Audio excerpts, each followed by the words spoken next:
مامۆستا ئێستا چەند ناوێکت پێ دەڵێن پێم خۆشە ڕێی خۆت بڵێ لەسەر ئەو ناوانە. باشە یەکەمیان مامۆستای خاڵی خۆش بوو تەڵعات سامان. تەڵعات سامان دەرهێنەرشی زۆر بە سەلیقە بوو، زۆر بە قووت بوو، زۆر بەهێز بوو، زۆر بەتوانا بوو، هەموو ئیشەکانی نەتەوەیی بوو. ئیشەکی بکردوایە دەبایە ئەفکاری خۆی تێکەڵکە، یعنی پیاوەک بوو ئەو لەوانەیە 50 شانۆگەری پێشکەش کرد، ئیشەکانی یەک لێشی جوانتر بوو.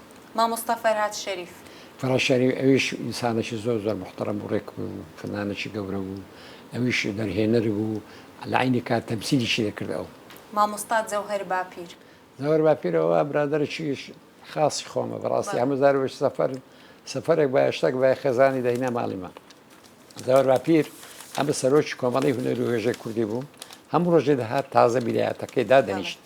ڕۆژێک ڕەوان شاد شێرزاد عەبدوڕەحمان هات گوتی دەمەوێت مامۆستا خەلیل مقابلە کرد لەسەر بکەم لەسەر کار و چالاکی کۆمەڵی. گوتم لەگەرە مەکە لەگەر ئەو پیاوە بکە. گوتی ئەو چێیە؟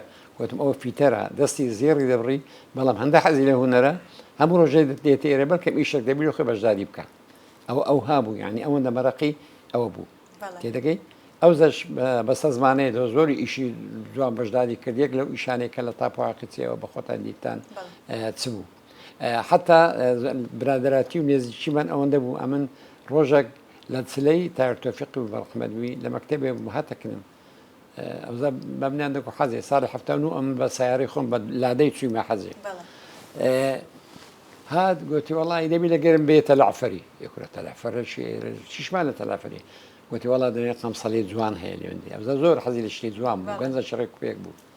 گوت وەڵی ئەمەن یەکەم ئەوە دەوام هەیە وە لە دەواممە دووەم قەلبم تاواو نییە نەخۆشم ناتان لە وەڵڵاهی ناڕۆمەتەنێ ئەم لێ برتە تەلافەری لێرەڕە دوو قەمسەڵێ کڕیە هەتا مردیش قەمسەڵەکیان ڕساسی بوو لەبەری و هەرەوی لەبەر وەڵڵا ئەوەندە عیلاقەتمە خۆش بوو دی دوایە لە زۆر ئیشی بەشداری کرد و بۆ هونەرمەندێکی دیار و مامۆستا سەلام کۆی سەلام کۆی هەر باس ناکرێ ئەوەندە ئینسانەشی ئەکتیڤ بوو، ئەوەندە ممەسەلێکی چاک بوو، ئەوەندە لە حەزیادگاری ببینە حەزیادگەر بڕانەکەمە شووی ئەوەندە ئینسانەشی لە تەمسیل ئەوەندە جوان دەچۆنا و قالبی دەورەکەی خۆی ممەسەلێکی زۆر زۆر عەزیم.